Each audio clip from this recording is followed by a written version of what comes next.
Hi readers, Chris here. Today, Meepers and I are going to go over my September reading wrap-up and my October TBR. It's been a crazy week the past week. Something came up last weekend with the family and I was not able to record any of the videos that I wanted to do. Oh, Meepers, I just dropped your treat. Okay, go get it. Go get it. But now I'm back, and I can't wait to talk about all the books that I finished in September. I'm going to go over these books in the order of my favorite, starting with my number one favorite book this month, A Man Called Ove.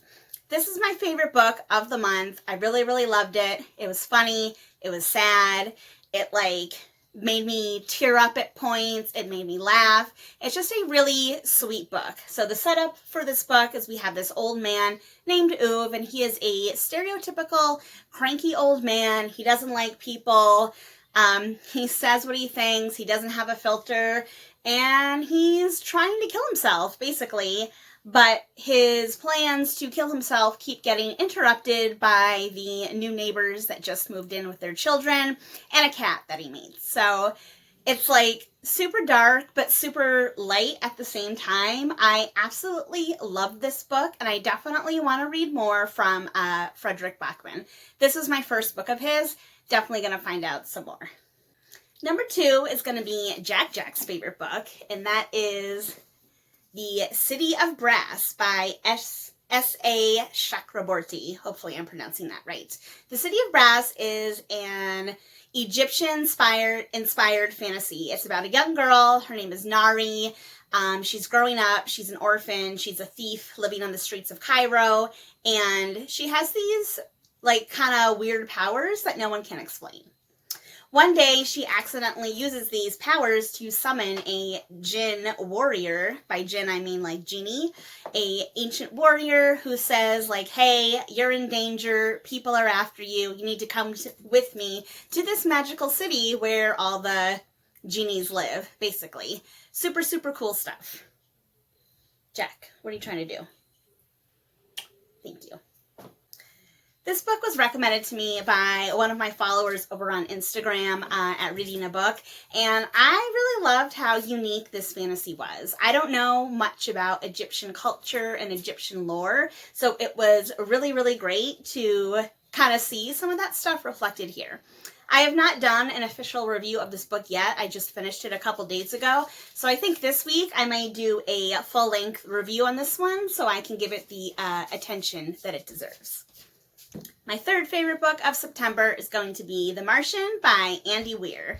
Again, I did do a review on this one, a full-length review, because I did have some mixed feelings. I didn't love this book as much as some other people that I know love it, but I also didn't hate it either. I loved the humor in it. I loved the way that everyone came together to try and save one man's life.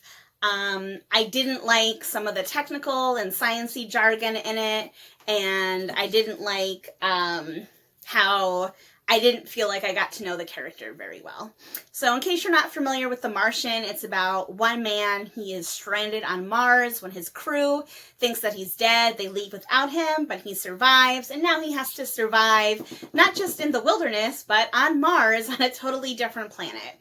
So again, if you are into science fiction, I think you will probably absolutely love this book. If you are just a casual sci-fi fan, you may have some issues with it like I did.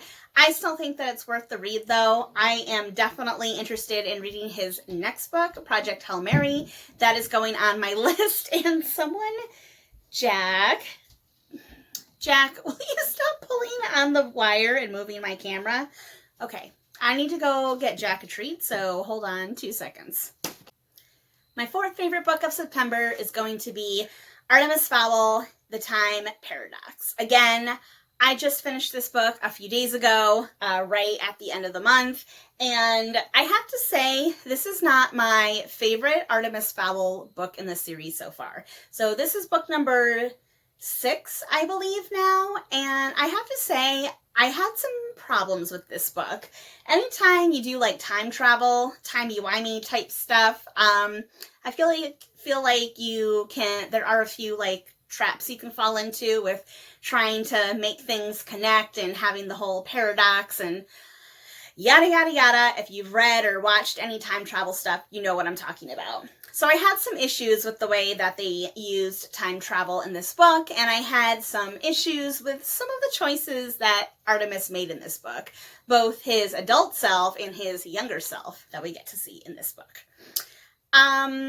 I think what I'm going to do, because I haven't been reviewing these books individually on BookTube, maybe at the end of the series, I'll do a review of the whole series and kind of rank these books by order of my favorite. I don't know.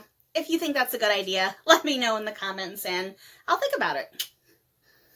Finally, that brings me to my least favorite book of September, which I don't have a physical copy of, and that's going to be Glass Sword by Victoria Aveyard. Aveyard. This is the second book in the Red Queen series, and when I first read Red Queen earlier this year, it was actually a reread. I had read Red Queen a while back, like years ago, but I wanted to read it again and actually finish the whole entire series. And when I read Red Queen, I remembered how much I liked it. I thought it was really fun. But then this book was not so much fun. I found it super boring. I felt like nothing happened. I really didn't like the actions of the main character. She was kind of whiny. I did do a 1-minute review about this earlier in the week, and for the first time ever, I tried uploading one of those as a short, so like the long up and down way, instead of the normal, YouTube aspect ratio, and I don't know if no one liked it or just no one watched it, but it seemed like that video did not do as well as my normal style of 1-minute reviews goes, so unless something major changes, because I know, sometimes it takes a while for people to watch videos and catch up, but unless something major changes, I think I'm going to go back to the way I normally do my 1-minute reviews. If you have any strong opinions either way, please let me know in the comment section below. So that was everything for September. Now I'm going to move on to October. Oh, and the one thing I should mention, so that was 5 books I read in September. Normally I would have a 6th because my 6th book would be a Stephen King book, but I am still reading it. Yes, that's right. It was on my September TBR. I thought maybe I could finish it by the end of September. Not quite there yet. I only have about maybe a third left of the book, so definitely going to finish it in October, but it is going to be my Stephen King book for September and October. Really, really loving it so far. I really understand now, the people who are big fans of the book but don't like the movies and the mini-series. I totally understand why, because there is so much material in this book. So much. I cannot wait to talk about it, both versions of it, when I get to the end. I'm definitely going to have to do a full-length review on this one because there is so much to say, but part of me feels like I should try and do a 1-minute review. If I can get 1,200 pages down to 1 minute, I feel like I'll really have accomplished something. So maybe I'll do both. We'll see. So this is my first book for October. Next up, I have my reader recommendation for this month. A while ago on a previous video, I had asked you to recommend me some books. I didn't know how much of a response I was going to get, but I got a ton of recommendations. I definitely want to try and read them all at some point, but I had to start somewhere. So the first book that I picked out to read is Gregor the Overlander. This was recommended to me by C. Jar, and it's funny because I am a huge fan of the Hunger Games. I love the Hunger Games. It's one of my top at least 5 YA series of all times. And I knew that Suzanne Collins had written other books, but for some reason, I just never took the time to go out and explore them, which is really weird for me because normally when I like an author, I want to get everything from that author. So I don't know what stopped me from getting other Suzanne Collins books, but thanks to CJAR, I have been inspired to pick up this book. I just got it this past weekend at Barnes & Noble. I will be starting it tomorrow, so it's a short book. I shouldn't have any problem getting through this before the end of the month. So thank you again, CJAR, for recommending this book to me. Next up, we have my adult fantasy of the month, and that is The Well of Ascension by Brandon Sanderson. So this is the second book in the Mistborn series. I read Mistborn back earlier in the summer, I think in June, May or June, and I really liked it. I want to continue with the series, so I picked up The Well of Ascension. I'm about a third of the way through, and yeah, it's a little bit slow in the beginning, but now there are some mysteries that are happening. It's really starting to pick up, so hopefully it ends just as well as the previous book did. Next up is my historical fiction for the month, and that's going to be Fallen Skies by Felipa Gregory. Yes, I'm a huge Felipa Gregory fan. Kind of similar to Stephen King. I really want to read like everything she's ever written, but unlike Stephen King, I'm not going in any sort of publication order. So Fallen Skies, just like Wise Woman that I read a few months ago, it's another historical fiction. Most of Felipa Gregory's fictions take place in like Tudor era England or even earlier, a lot of that time period, but this book actually takes place in 1920s England, so post World War I. So this is a post World War I England, London. We have a young chorus girl. Her name is Leigh. The war happened when she was very, very young, so it didn't really affect her in the same way that it has affected older people. And there is an old war captain, you know, a man that's obviously gone to the war, suffered some trauma, and then come home.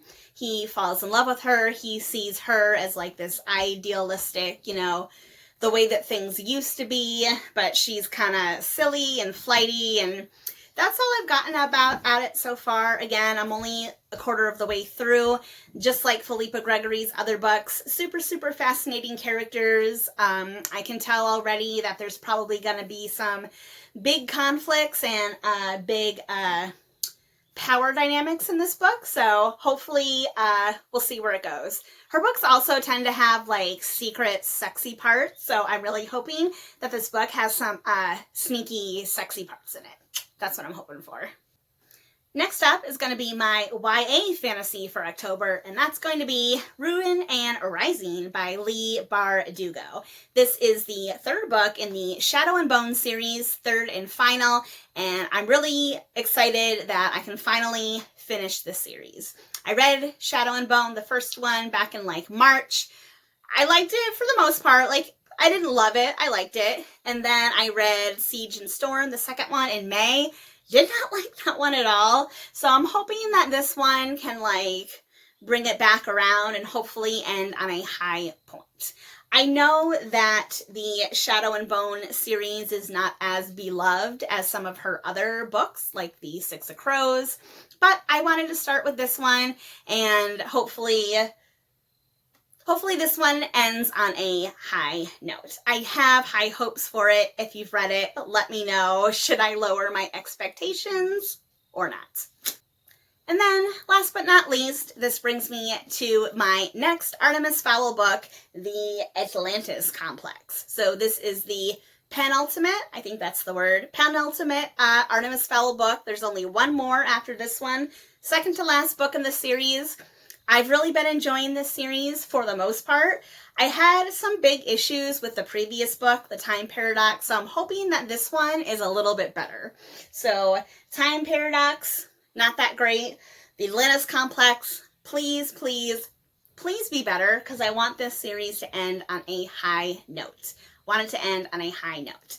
And I literally just started this like yesterday. I'm not very far, so I have really no idea what it's about or what's going to happen.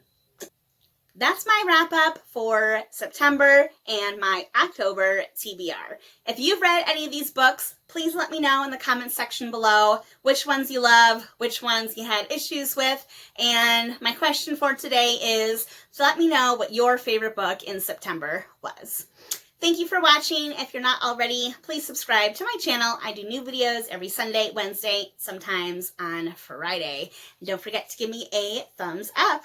All right, everyone. Thanks for watching.